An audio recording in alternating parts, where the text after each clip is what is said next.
ഈ സാധനം പോരാ കേട്ടാ.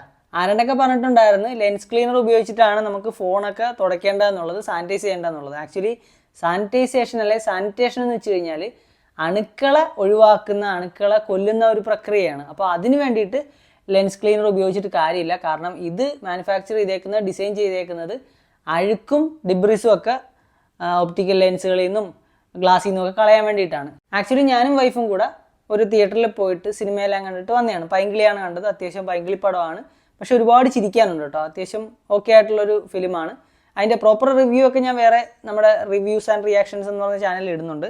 ഞാൻ അവിടെ പോയിട്ട് അവിടെ നമുക്ക് സാനിറ്റൈസർ അടിച്ചുകൊണ്ട് അവരുടെ ഫർണിച്ചേഴ്സ് ഒന്നും കേടുപാടുകൾ വരുത്താൻ പാടില്ല എന്നുള്ളതുകൊണ്ട് നമുക്ക് അവിടെ പോയി ഇരുന്ന് കാണുന്നു.